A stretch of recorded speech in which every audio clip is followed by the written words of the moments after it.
अस्सलाम वालेकुम। आपका प्रोग्राम हरफिराज में खुश आमदीद कहते हैं। मैं हूं जमील फारूकी और मेरे साथ हमेशा की तरह मौजूद हैं सीनियर तज्जियाकार जनाब औरिया मकबूल जान साहब। नज़ीन, भारत अपने आप को सेकुलर मुल्क कहता है और सेकुलर होने का दावा करता है, लेकिन वहां पर माइनॉरिटी जो कि मेजॉरिटी में मौजूद है यानी मुसलमान, उनकी तमाम तर जो जगहें हैं या उनके जो मानने वाले लीडर्स हैं उनको बुरा भला कहा जा रहा है। ताजमहल के हवाले से अपडेट्स आप तक भी आ रही हैं, हम तक भी आ रही हैं। इसके अलावा टीपू सुल्तान को निशाना बनाया गया। ये हिंदुत्व का जो मामला है ये है क्या, इस पर हम बात करेंगे। और ये साहब, ताजमहल दुनिया के लिए तो सकाफती जगह है और बेहतरीन एक उसका नमूना है, लेकिन भारत के लिए ऐसा क्यों कि भारत उसको निशाना बना रहा है? देखिए, पहली बात तो ये है कि इससे पहले कि हम भारत में आए जी, बुनियादी तौर पर मुसलमानों के साथ तासुब और मुसलमानों के साथ एक नफरत की बुनियाद जो है ये हिंदू से पहले अंग्रेज ने रखी थी। उसकी एक बुनियादी वजह यह है कि अंग्रेज ने यहां से हुकूमत जो है वो मुसलमानों से ली थी और मुसलमानों की ही उन्होंने हर निशानी को मिटाने की कोशिश की। ठीक, आज से तकरीबन कोई 10 साल पहले मैं ताजमहल गया था। जब मैं डीजी आर्कियोलॉजी था तो मैंने पूरे भारत का विजिट किया। एल.के. अडवाणी ने हमें बुलाया था और उसने फिर पूरे के पूरे तमाम मंदिर और जगह दिखाई थी। आर्कियोलॉजी की जो रिकॉर्ड है, उनका जो रिकॉर्ड है वो बताता है कि जितना नुकसान मुसलमानों की हर मॉन्यूमेंट को अंग्रेज ने दिया है शायद ही किसी ने दिया। सही। मैं लाहौर से शुरू हो जाता हूं। लाहौर में बहुत बड़ा बाग था, इसे अंगूरी बाग कहा जाता था, जिसके अंदर जहांगीर का मकबरा था जी, आसफ जाह का मकबरा था और उसके साथ साथ नूरजहां का मकबरा था। सही। इस बाग को खासतौर पे तबाह करने के लिए उसके दरमियान में से रेलवे लाइन गुजारी गई ताकि रेलवे लाइन गुजरेगी, ट्रेन की धमक होगी तो ये मॉन्यूमेंट्स यहाँ वक्त के साथ साथ गिर जाएंगे और बैठ जाएंगे। आसफ जाह का मकबरा जो है ये जिस बना था यहां पर, तो आप अंदाजा करें कि ये ताजमहल का जो बेसिक डोम का डिजाइन है वो यहां से लेके कॉपी किया। अच्छा, ठीक। इसके ऊपर से जो ऊपर का जो अपना मार्बल है वो सारे का सारा उतारा था रंजीत सिंह ने। और जहांगीर के मकबरे के ऊपर एक और मंजिल होती थी। ये हजूरी बाग जो है जो लाहौर फोर्ट और उसके बादशाही मस्जिद के दरमियान है, ये उसकी मंजिल है जो जहां जाके रखी गई थी। दीवाने आम जो है उसको अंग्रेजों ने एक हॉस्पिटल में तब्दील कर दिया था। राइट। जो शीश महल है उसमें आज भी उसके अंदर पिटोरा वर्क कहते हैं, बहुत प्रेशियस स्टोन जो होते हैं, बड़े कीमती जो पत्थर होते हैं जिसमें नीलम होता है, बाकी चीजें होती हैं, लेपिस लजुली होता है, ये वाले जो होते हैं ये जो इसके ऐसी शानदार तरीके से फनकारी की होती है कि इसका जो लाहौर का जो नौलखा है ना उसका अंदर 1 इंच के अंदर 122 पत्तियां फूल की होती थी। अच्छा, इस हद तक खूबसूरत। अच्छा, वो दैट मस्ट बी ब्यूटीफुल। तो गोरे जो हैं उनको जहां जहां उनका हाथ पड़ता था निकाल के ले गए। जिस वक्त प्रिंस चार्ल्स आया है तो मैंने उन्हें उसको दिखाया कि ये देखो मार्बल के अंदर बकायदा खोद के तुम्हारे सिपाहियों ने अपने नाम भी लिखे हुए और अपने एड्रेस भी लिखे हुए कि वो कहां के रहते हैं। फिर मैंने टोनी ब्लेयर की बीवी आई थी, उसको भी मैंने दिखाया। मैंने कहा ये देख जाओ, हिस्ट्री रिकॉर्ड पे मैं रखना चाहता हूं। ठीक। यानी गोरे ने खासतौर पर ताजमहल के बारे में आप अंदाजा करें कि ताजमहल में जब मैं गया वहां पर सही, तो उनके रिकॉर्ड में एक तस्वीर है, ताजमहल के साथ एक रेलवे लाइन गुजारी हुई है और उसके अंदर एक ठेला है जो चल रहा है। वो तस्वीर बड़ी जबरदस्त किस्म की है, कभी वक्त मिला तो हम जहां दिखा भी देंगे जी। उस तस्वीर को इसलिए किया गया था कि ताजमहल जो है ये बैठ जाएगा। अच्छा। और ताजमहल के बारे में जब एक और रिकॉर्ड जो है वो बताता है कि जिस तरह उन्होंने दीवाने खास जो है आगरा का उसका सौदा किया कि उसको इंग्लैंड शिफ्ट करना है और उसको बकायदा तोड़ा गया, टुकड़े टुकड़े किया गया, पैक किया गया और उसको बकायदा ट्रांसपोर्ट करके लंदन ले जाया गया। ताजमहल का भी सौदा हो चुका हुआ था। अच्छा, कि इसको यहां से निकालना है, इसको एक पीस करके इसको पैक करना है, पैक करके वो ले जाना है। वो ठेकेदार जो था वो हिंदू बनिया, वो भाग गया कि उसको नुकसान हो रहा था। वो ट्रेन की पटरी क्यों शिफ्ट हुई? जब किलिंगम वगैरह आए हैं, जब इस वक्त सारे के सारे इन्होंने शुरू किया है, रिसर्च शुरू की, तो उन्होंने कहा कि ये तो हैरानकुन चीज है। मैं ताजमहल जो है आर्किटेक्चरल मिरेकल्स में से एक है। इसका ताजमहल का जो चारों मीनार हैं वो लेफ्ट की तरफ टिल्ट होते हैं, आधा इंच। जी जी जी जी जी। फिर ताकि अगर जल्जला आए तो डोम पे ना गिरे। ताजमहल की जो बुनियादें हैं को 80 फुट डीप हैं, उसके नीचे 35 फुट रेत है, यानी पूरे के पूरी बिल्डिंग जल्जले की सूरत में पूरी यूं घूम जाती है। वंडर है, वंडर ऑफ द वर्ल्ड है। दुनिया की सबसे बड़ी पिक्चर वॉल जो है जी, वो यहां पर है लाहौर फोर्ट में, 1.25 किलोमीटर के करीब पूरी की पूरी दीवार, कुछ 35-40 फुट ऊंची दीवार जो है उसके ऊपर टाइल मोज़ैक बनी हुई है। अच्छा, इतनी बड़ी मोज़ैक। अंग्रेज ने किया था कि उसके पहले 10 फुट जो थे उसके साथ ऑयल गोडाउन बना दिया था ताकि वो तो खत्म हो जाए और ये नजर ना आए। फिर ये जो शीशमा लम्बा नजर आता है लाहौर के अंदर, इसके नीचे एक बहुत बड़ा समर पैलेस है जिसके अंदर से नीचे से आबशारें जाती थी और इतना ठंडा होता है कि आप एयर कंडीशन लगाने की जरूरत नहीं होती। उसके अंदर गोडाउन बना दिया था जिसके अंदर उन्होंने विस्की की बोतलों के डब्बे और पता नहीं क्या का जो गिरता था कूड़ा, जिसको मैंने उसको निकाल के फिर उसको दोबारा उसको रिस्टोर किया था, रेनोवेट किया था। ये सूरत हाल थी। और ये सब फिर बात ये है कि ताजमहल पर उंगली उठाने वाले लाल किले पर भारतीय परचम क्यों लहराते हैं? अगर इतना ही बुरा है तो मैं सुन ले। अच्छा, अब वहां पर एक नारा है जी। मसला सारा ये है कि ताजमहल में जब मैं गया था तो ताजमहल में उस वक्त ताजमहल को वर्ल्ड हेरिटेज लिस्ट से खारिज कर दिया गया था। अच्छा, और कब की बात है ये? 2007 से पहले। अच्छा। 2001 या 2 में क्यों खारिज किया गया था कि उसके इर्द गिर्द हिंदुओं ने कुछ 40,000 तक की मुख्तलिफ फैक्ट्रीज लगा दी थी जिससे धुआं निकलता था और ताजमहल के मार्बल को कैंसर हो रहा था। फिर हुआ यह कि उन्होंने राजस्थान को बेचना शुरू किया। सही। कुर्ता है नीला, रंग पगड़ी का पीला, कड़ा है कैसा नचीला, बड़े गाने पता नहीं जहां लोगों को बहुत याद होंगे, वो जो सारे ठुमके वाले गाने और पगड़ियां और ये और वो पैलेसेस और उसके अंदर फिर वो सारे ये जितना सास की बहू थी और ये इस किस्म के सारे ठाकुर जी वगैरह वगैरह जो सारे वहीं से निकलते हैं जी। ठीक है, मुझको ठाकुर जी माफ करना वाले जो गाने, गलती मारे से हो गई, गलती मारे से हो गई। ठीक, वो ये सारे उनका लिबास बड़ी उन्होंने बेचने की कोशिश की लेकिन आलमी सतह पे बिकता नहीं है। आखिर हुआ ये कि 2004 या 5 में जो इनक्रेडिबल इंडिया का जो टूरिस्ट ब्रोशर था वो ताजमहल की तस्वीर से सजने लगा और टूरिज्म के ऊपर ताजमहल एक सिंबल के तौर पे आ गया।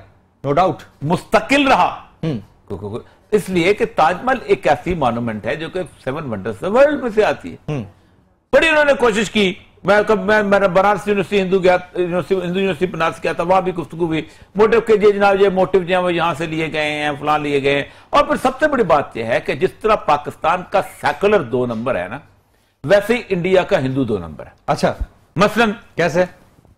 अल्तमश के मजार पे मैं खड़ा हूं, वहां पर अल्तमश के वहां उसमें जो है जो बड़ी ताज की लाट जिसको कहते हैं जी, ये बहुत बड़ा जो महरोली में है, लंबा हुआ कुतुब मीनार। अब वहां एक टूरिस्ट जो है वो बता रहा है कि ये देखें ये सारा कुछ ये हिंदू मस्जिद कुव्वतुल इस्लाम ये मंदिरों से बनाया गया, ये औरंगजेब आलमगीर ने बनाई थी। जी जी।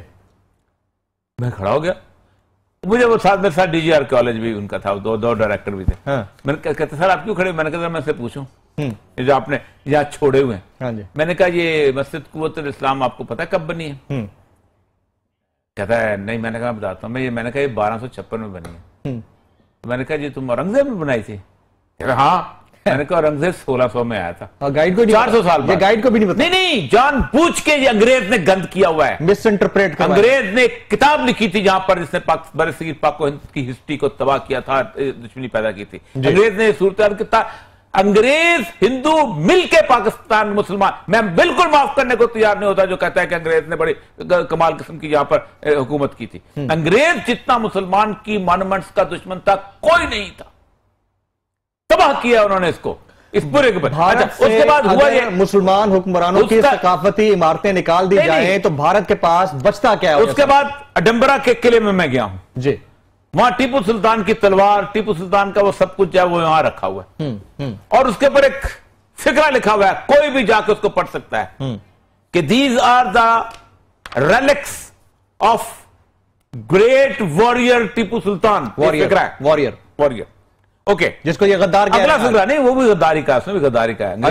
अच्छा, उसने कहा the death of the Tipu was of such jubilation, death Tipu का मरना इतनी बड़ी खुशी की बात थी कि it was declared a public holiday in England, कि इंग्लैंड में एक दिन की छुट्टी कर दी गई थी। दादा करें, ये तो हीरो था इस मुल्क का, इस बड़े सगीर पाको हिंद का, जिसके बारे में कहा जाता है अल्फाज वो अपने भगत सिंह के लिए लिखेंगे। नहीं, भगत सिंह तो 4 धमाके करने वाला था ना। जी जी, मैं यही तभी तो भगत सिंह भी, उनको भगत सिंह का भी इसलिए वो हिंदू था, इसलिए वो हीरो है। हाँ जी, मुसलमान होता तो उसामा बिन लादेन होता। ये जुनूनियत आखिर कब और कहां रुकेगी? और ये तो जुनूनियत है ना, ये वोट लेने के धंधे हैं भाई। अच्छा, बेच रहे हैं, मंजन बेच रहे हैं, डेमोक्रेसी का स्टाइल है, मंजन बेच रहे हैं अपना अपना, डेमोक्रेसी का स्टाइल है। राइट। जमहूरियत ने उन्हें सिखा दिया है कि 51% की मेजॉरिटी को कायम रखो है हिंदुओं, और ये सब फिर, और हिंदुओं का, और उसका कोई इलाज नहीं है। डेमोक्रेटिक सिस्टम में इसमें कोई इलाज नहीं है। और ये सब अगर रिलीजन बिकता है और रिलीजन बेच के ही डेमोक्रेसी को बचाया जाता है, तो फिर तो ये हर जगह होता होगा। हर जमहूरियत में यही है, हर जगह होता है। नहीं, कहीं जमहूरियत में रिलीजन बिकता है, हाँ। कहीं नस्ल बिकती है। अच्छा। खबरदार, तुम मिनॉरिटी में हो जाओगे, खबरदार। ओ बलोच खड़े हो जाओ, ओ सिंधी खड़े हो जाओ, ओ पंजाबी खड़े हो जाओ, ओ तुम मिनॉरिटी में हो जाओगे। तुम अपने आप को 51% कर लो, तुम you are the dictator, you are the ruler. उन्होंने 12 साल से गुर सीख लिया है कि मुसलमान को गाली दो, मुसलमान की मॉन्यूमेंट से नफरत पैदा करो, हिंदू को इकट्ठा करो, ताकि जमहूरियत के इस सिस्टम में ये गंद कायम रहे। जो इकबाल कहता है ना कि जमहूरियत एक तर्ज हुकूमत है कि जिसमें बंदों को गिना करते हैं, तोला नहीं करते। और जो इकबाल कहता है ना कि तूने क्या देखा नहीं मगरब का जमहूरी निजाम, चेहरा रोशन नंदरू चंगेज से तारीख तक। ये जमहूरियत का फल है। right. इसलिए कि बीजेपी अफोर्ड ही नहीं कर सकती वो 51% से नीचे आए। आज कोई और सिस्टम होता है इसकी जगह पर कि जिसके अंदर कोई रिप्रेजेंटेशन ऐसी होती कि जिसमें नहीं, हम मेजॉरिटी वाली बात नहीं, हम लोगों को रिप्रेजेंटेशन किसी और तरीके करेंगे, उनकी अपना एथिक्स की, सॉरी फेथ की बुनियाद पे करेंगे, या कलर कास्ट क्रीड की, जिसकी भी बुनियाद पे भी करेंगे। एक रिप्रेजेंटेशन का सिस्टम बना होता, मेजॉरिटी का सिस्टम ना होता, टिरनी ऑफ मेजॉरिटी ना होती, तो शायद ये सूरत हाल ना होती। Absolutely right. Your point has been taken. यहाँ वक्त तो एक ब्रेक का, ब्रेक के बाद जब वापस आएंगे तो हम बात करेंगे कि क्या अमेरिका की नई अफगान पॉलिसी इस्लामाबाद में तय हो रही है या नई दिल्ली में, या प्लान कुछ और है। एक ब्रेक के बाद।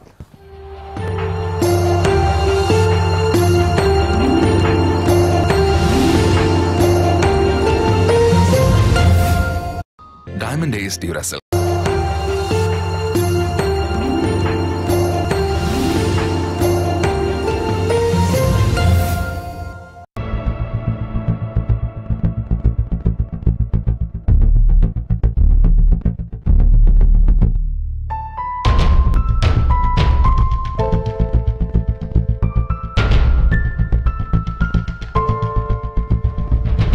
अमरीकी secretary of state Rex Tillerson Pakistan तशरीफ लाए हैं।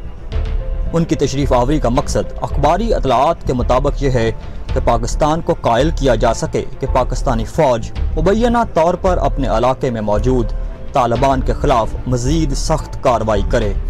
इसके बाद जनाब टिलरसन भारत जाएंगे और नई पाक अफगान पॉलिसी पर भारतीय क़यादत को एतमाद में लेंगे। इन अखबारी इतलात में कहाँ तक सच्चाई है, इससे कता नज़र आइए आपको एक और अमरीकी जंग की कहानी सुनाते हैं।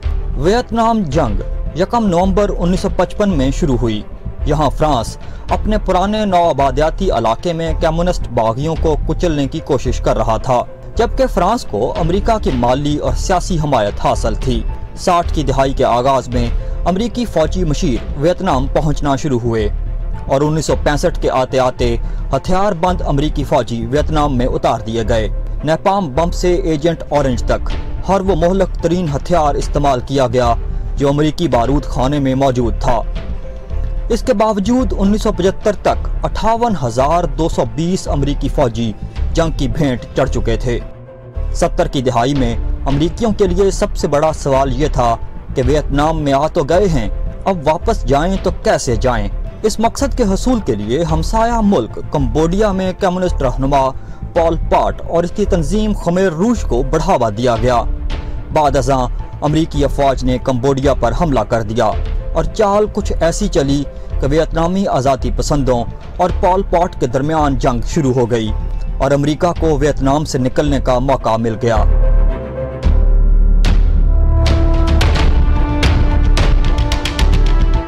लेकिन वियतनामियों को अमरीकियों से आज़ादी की बहुत बड़ी कीमत चुकानी पड़ी। आलमी शोहरत याफ्ता सहाफ़ी सीमोर हर्श ने नवंबर 1969 को दुनिया को बताया कि अमरीकी अफवाज ने 16 मई 1968 में वियतनामी गांव ली मै में 500 से जायद औरतों, बच्चों और बूढ़ों को एक ही दिन में नहायत बेदर्दी से कत्ल कर दिया और तकरीबन तमाम खवातीन और 9 उम्र बच्चियों को कत्ल से पहले जबरी ज्यादती का निशाना बनाया गया। इस खबर के मंजरेआम पर आने के बाद अमरीकियों को न सिर्फ ये कि इस कत्लेआम का एतराफ़ करना पड़ा, बल्कि इन फौजियों को अदालत के सामने भी पेश किया गया। सिर्फ एक फौजी को 2.5 साल के लिए अपने ही घर में नज़रबंदी की सज़ा मिली और मामला रफा दफा कर दिया गया। सीमोर हर्श ये वाक़या बयान करते हुए कहते हैं, The first line said, the Army holds that Lieutenant William L. Calley Jr. was guilty of the premeditated murder of 111, it said, Oriental human beings. Afghanistan में भी 17 साला जंग के दौरान अमेरिका 2371 अमरीकी फौजियों और 30,470 अफगान फौजियों की बलि चढ़ा चुका है। 20,000 से जायद जख्मी अमरीकी फौजी जिस्मानी तौर पर नाकारा हो चुके हैं और 22 से जायद साबिक अमरीकी फौजी हर रोज खुदकुशी कर लेते हैं। ये सब करने के लिए अमेरिका ने 783 अरब डॉलर खर्च किए हैं और अब अमेरिकी secretary of state Rex Tillerson का कहना है, This entire effort is intended to put pressure on the Taliban to have the Taliban understand you will not win a battlefield victory. We may not win one, but neither will you. शायद इस रुए अर्जी पर कोई ऐसा नहीं जो इन अमरीकियों को समझाए, भाई जीत नहीं सकते तो लड़ क्यों रहे हो, वापस चले जाओ। लेकिन टिलरसन साहब पाकिस्तान तशरीफ लाए हैं ताकि Pakistan in particular can play an important role here, certainly in delivering the Taliban to the negotiating table. लगता यूं है कि बात कुछ और ही है। भारत से अमेरिका का याराना दुनिया की सोच से ज्यादा गहरा है। टिलरसन साहब फरमाते हैं, In this period of uncertainty and somewhat angst, India needs a reliable partner on the world stage. I want to make clear, with our shared values and vision for global stability, peace and prosperity, the United States is that partner. Seymour Hersh ने नवंबर 16, 2009 को अमरीकी जरीदे the New Yorker में अपने मजमून defending the Arsenal में इतला दी थी कि किसी हादसे या मखदूश सूरत हाल में खुसूसी तरबियत याफ्ता अमरीकी फौजी पाकिस्तानी एटमी असासों को उचकने के लिए पाकिस्तान में दाखिल हो सकते हैं। इस सारे तनाजुर में आज के हरफराज का सवाल है कि रेक्स टिलरसन साहब अफगानिस्तान से इनखला की हिकमत अमली पाकिस्तान को बताने आए हैं या भारत में बैठकर इनखला का मंसूबा तैयार किया जाएगा।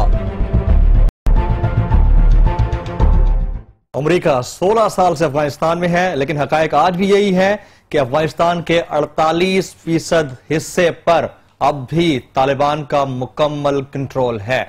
रेक्स टिलरसन का दौरा है जनूबी एशिया, उसके बाद पाकिस्तान और अब दिल्ली में उनकी रवानगी। तो बात असल में है क्या जो अफगान हिकमत अमली है वो इस्लामाबाद में आकर तय हुई है या फिर दिल्ली में जाकर तय होगी, इस पर हम बात करते हैं। और ये साहब नई ट्रंप पॉलिसी, अमेरिका का नया प्लान कामयाब हो सकता है? जी, मेरे सामने एक रिपोर्ट है जी, ये है American war and military operation casualties list and statistics. हाँ जी, ये 26 अप्रैल 2017 को उस कमेटी के सामने सेनेट की पेश की गई है, जॉन मैकेन ने। जी, जॉन मैकेन की जो कमेटी थी उसके सामने तमाम जर्नलों को उसने लाइन में बिठाया जी, और उसने कहा ओबामा को 6 महीने हो गए हैं, अब तो उसको 10 महीने हो गए जी, तुम लोग 2,500 अमरीकी फौजी तकरीबन मरवा चुके हो अफगानिस्तान के अंदर। इसके साथ साथ तुम इत्तेहादी फौजी भी मरवा चुके हो। ठीक, तुम लोग $800 बिलियन खर्च कर चुके हो अफगानिस्तान के अंदर। तुम लोग 20,000 ऐसे जख्मी वहां से लेके आए हो कि जो नाकारा हो चुके हुए। तुम्हारी वजह से रोज वो फौजी जो अफगानिस्तान में काम करके आए थे, जो वापस आए हैं, यहां पर आते हैं, वो इस हद तक नफसियाती दबाव का शिकार हो चुके हैं कि रोजाना 22 अमरीकी फौजी जो हैं वो खुदकुशी करते हैं।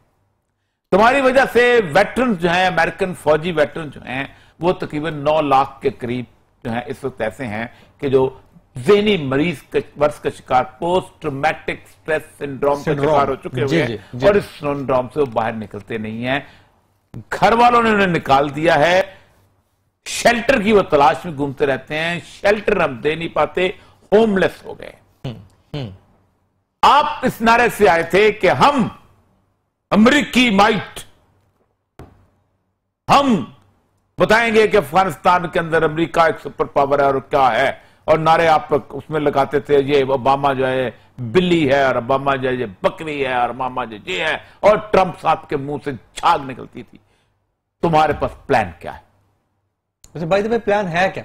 सुन लें, प्लान क्या? उन्होंने सवाल किया, प्लान क्या? हाँ जी, जर्नलों का मुंह हक्का बक्का, हमारे पास कोई प्लान नहीं है। बैठे, ये कार्नेगी इंस्टीट्यूट है उनका बहुत बड़ा, मैंने लेबनान में उसको विजिट भी किया है। ये कार्नेगी इंस्टीट्यूट ने एक बहुत बड़ा पेपर तैयार किया और इस पेपर के तहत उन्होंने कहा कि यूएस पॉलिसी क्या होनी चाहिए अफगानिस्तान, ठीक है, hanging strategy and preserving Arsenal's उसके जो मौजूद है। ये बड़ा मशहूर ये 22 मई 2017 को ट्रंप के सामने पेश किया गया। अच्छा, ट्रंप साहब ने वहां पर इजरायली लॉबी, इंडियन लॉबी के साथ मिलके ये तय किया कि इतने से तालिबान, वियतनाम के पीछे कौन? रूस, रशिया। वियतनाम के पीछे कौन? सोवियत रूस, चाइना।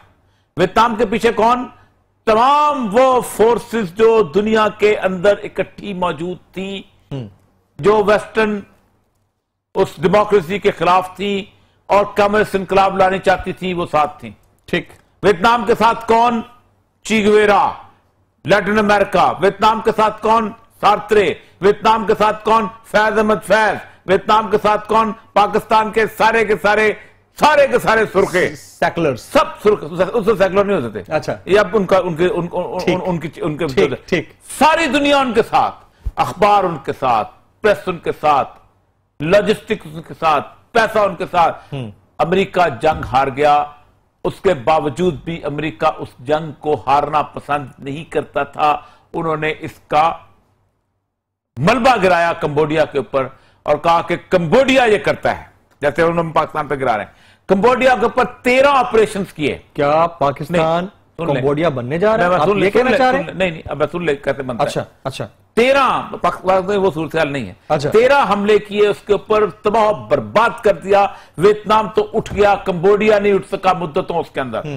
और उस जंग के अंदर वियतनाम को और उनको जब लड़ाया है उन्होंने आपस में, पॉल पॉट की रजीम से लेके, तो उसके दौरान अपने सिपाहियों को वहां से निकाला, हेलीकॉप्टरों से लटकते हुए निकले। ये बात तो वो रीजन समझा लेते थे अपने लोगों को। फिर भी अमेरिका के अंदर आप देखें, रायामा इस हद तक मुसलमान नहीं था मुकाबले में जी, कि मोहम्मद अली किले जैसा बंदा जो है उसने इनकार किया था कि मैं जबरी भर्ती में नहीं जाऊंगा। मोहम्मद अली किले को उन्होंने पकड़ा और गिरफ्तार किया और बंद कर दिया। सही, 3 साल उसे टाइटल छीन लिया, हीरो था उनका, टाइटल छीन लिया। तुम हमारे लिए नहीं लड़ोगे वियतनाम जाके, हम तुमसे बॉक्सिंग टाइटल भी लेते हैं, तुम जेल में जाओ। अच्छा, ठीक। यहां वो किसको बताएं? इतने से तालिबान जो कि जब हुकूमत करते थे तो 50,000 से ज्यादा नहीं थे, जिनके पास कोई लॉजिस्टिक सपोर्ट नहीं है, जिनको ना चीन सपोर्ट कर रहा है, ना रूस सपोर्ट कर रहा है, ना फ्रांस सपोर्ट कर रहा है, ना ब्रिटानिया सपोर्ट कर रहा है, ना कुछ और सपोर्ट कर रहा है जी।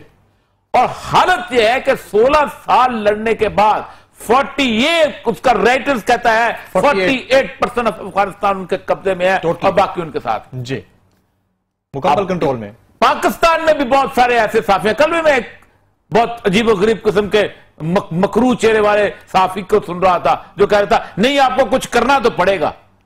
तो अरे बाप का खाते हम, करना पड़ेगा। तुम खाते होगे तो खाते होगे, तुम लोगों से ज्यादा उन लोगों ने गैरत दिखाई और हालत यह है, मिन्नतें करता है अमेरिका पाकिस्तान की जी, मिन्नतें करता है अमेरिका कतर की, खुदा के लिए तालिबान को नेगोशिएशन टेबल पर लाके बैठाओ। क्या अब क्या है? पाकिस्तान सपोर्ट करता है, जैसे कंबोडिया वाली बात। किसको करता है सपोर्ट? हक्कानी नेटवर्क को। हक्कानी नेटवर्क की टोटल असेसमेंट क्या है कि 2,500 लोग हैं। ये 2,500 लोग दुनिया की सुपर पावर को, हिला के रखे हुए जिसका होमवी टैंक है जो कि मोट मिसाइल निकाल लेता है, जो सैटेलाइट की सूरत हाल और इस हद तक बकरी बना देता है जी, इस हद तक बुज़दिल बना देता है कि टिलरसन अफगानिस्तान के दौरे की लिस्ट शामिल नहीं करते कि हम अफगानिस्तान जा रहे हैं। और it was not given in the programme के टिलरसन अफगानिस्तान जाएगा। प्लान नहीं था, नहीं प्लान था, छुपाया था। अच्छा, क्योंकि वजीर दफा आया था और रॉकेट हमला कर दिया था। ठीक, छुपाया। बगराम एयर बेस से बाहर नहीं निकलता, बगराम एयर बेस से बाहर नहीं निकलता। मैं हैरान होता था, हिलरी क्लिंटन आई थी तो मैं उसको बादशाही मस्जिद का विजिट करवा रहा था। तो बादशाही मस्जिद के विजिट करवाने के दौरान अचानक एक तरफ से ना खुला है वो बाहर और सामने मीनार पाकिस्तान नजर आता है, वो दूर तक आपको रावी तक घर बार नजर आते हैं। तो हिलरी क्लिंटन ने कहा कि मुझे ये व्यू अच्छा लगता है तो मैं यहां कुछ देर खड़ा होना चाहती हूँ, यहां बैठ खड़े होकर बातें करते हैं। तो उसके बाद एक सिक्योरिटी गार्ड बंदा था, उसके हाथ में एक वो थैला था, उसके साथ एक तार से निकली होती है वो। तो मैंने उससे कहा कि तुम्हारी ये वजीर खारजा है, ये कहती है मेरे नजदीक ये ओपन है, ऐसे को दूर से कुछ निशाना ही ना ले ले। हाँ। तो वो हिलरी तो चलो जाए, मैं ही चले जाऊँ। हाँ। निशाना गलत है ना, मुझे हिलरी की तो परवाह नहीं थी, लेकिन मुझे अपनी तो थी ना। Yes yes. तो मैंने कहा ये, तो उसने मुझे फिक्रा बोला था, उसने कहा you can stay for an hour, there is no threat, we have been watching this and we are watching this area through satellite and it's completely covered। अच्छा, क्यों? उसकी वजह ये थी कि पाकिस्तान की ने एक पूरी की पूरी अपनी एयरफील्ड उनके हाथ में दे दी थी। सही, हमारे अब होगा क्या, वहां आए हैं, पाकिस्तान आए हैं, अब पाकिस्तान में आके उन्होंने दिल्ली चले गए। नहीं, पाकिस्तान में पहले तो एम्बेसी गए जी, एम्बेसी जाके उन्होंने कहा है कि भाईजान कोई मसला नहीं है। पाकिस्तान में इस वक्त बैरूत के बाद दुनिया की सबसे बड़ी एम्बेसी पाकिस्तान में अमेरिका जी, पता नहीं क्या करना चाहते हैं। एम्बेसी गए, एम्बेसी के बाद वो पाकिस्तान आए हैं। पाकिस्तान के अंदर एक तो ये अच्छा हुआ कि सारे के सारे इकट्ठे मिले।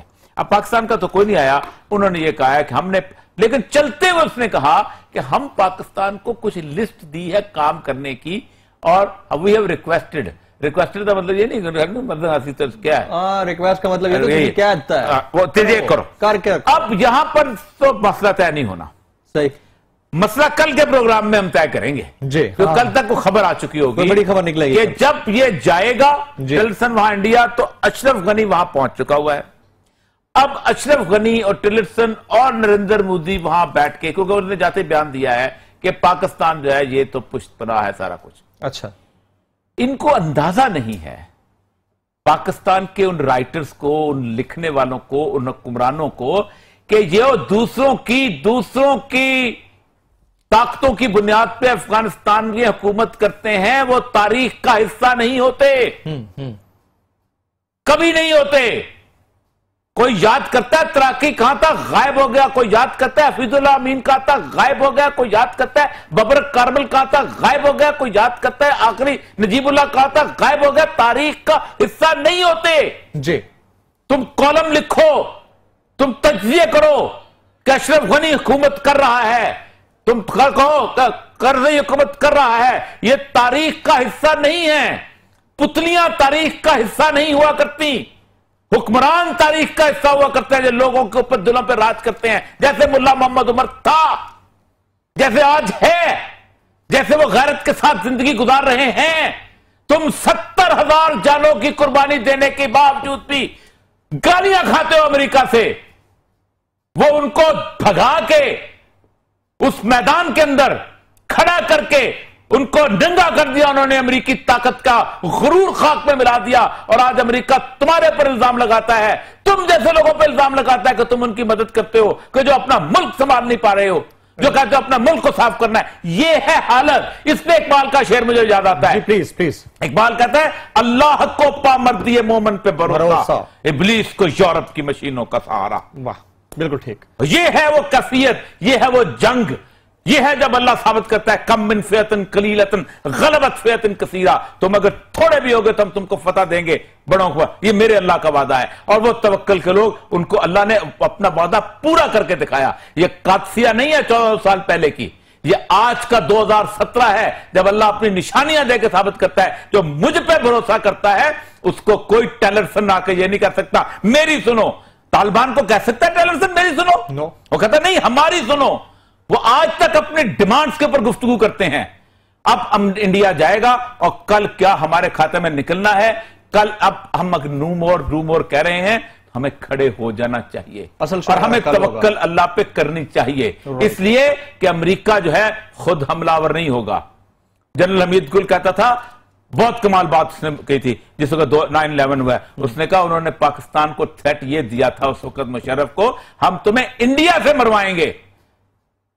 और याद रखो इस मुल्क ने पाकिस्तान की फौज, पाकिस्तान का एटमी प्रोग्राम घास खा के इंडिया से लड़ने के लिए बनाया है, मुझसे लड़ने के लिए और अफगानिस्तान से लड़ने के लिए नहीं बनाया। बिल्कुल ठीक। चीन से लड़ने के लिए नहीं बनाया, ईरान से लड़ने के लिए नहीं बनाया। मैंने फाका मेरे आबा अजदाद ने काटा है तो इंडिया से, और अगर मैंने इंडिया के सामने इसलिए झुकना है कि अमेरिका कह रहा है, तो इसके बावजूद याद रखिए कि पाकिस्तान के अंदर फिर आपकी जिंदगी इज्जत की नहीं है। ये कल हम बात करेंगे कि वहां से क्या बयान आता है और फिर पता चलेगा हमारे साथ होने क्या वाला है और हम करने क्या वाले हैं। कल तक यकीनी तौर पर कोई ना कोई खबर भी आ चुकी होगी, हो सकता है कोई ब्रेक थ्रू भी हो। नज़ीर एक ब्रेक के बाद जब वापस आएंगे आपकी लाइव कॉल्स हमारे साथ रहिए। प्रोग्राम के आखिरी हिस्से में आपकी लाइव कॉल दी जाती है। अगर आप कॉल करना चाह रहे हैं तो हमारे नंबर स्क्रीन पर फ्लैश कर रहे हैं। आज के मौजू पर ही बात कीजिएगा, टाइम मुख्तसर है, चंद एक कॉल्स ही हम शामिल कर सकेंगे। इसके साथ साथ बात हम करेंगे बलूचिस्तान की। बलूचिस्तान के लोग आज अखबारात से महरूम रहे, वजह उसकी क्या है, ये हम पूछते हैं औरिया साहब से। औरिया साहब देखिए, ये सदीक बलोच साहब हमारे दोस्त हैं, बड़े पुराने वहाँ बलूचिस्तान टाइम्स के एडिटर भी रहे हैं और भी इस इंतखाब के हमारे एडिटर जो नरगिस है, अनवर साजदी हैं, ये सारे बलूचिस्तान के साफी दोस्त हैं। उनकी एक तरफ से मेल में उनके पढ़ रहा था कि उनके जो हॉकर्स हैं उन्होंने अखबार उठा के बेचना जो है वो बंद कर दिया है। क्यों? और वो कहते हैं कि जो मुख्तलिफ किस्म की BLA उस किस्म की तंजीमें हैं, ये उनको थ्रेट करती हैं कि जो अखबारात हैं हमारा जो साथ नहीं देते और मसला हो जाता है। और वो ट्रांसपोर्टरों को भी धमकी दी है कि अखबार आप यहाँ ना लेके जाएं, तकसीम ना करें।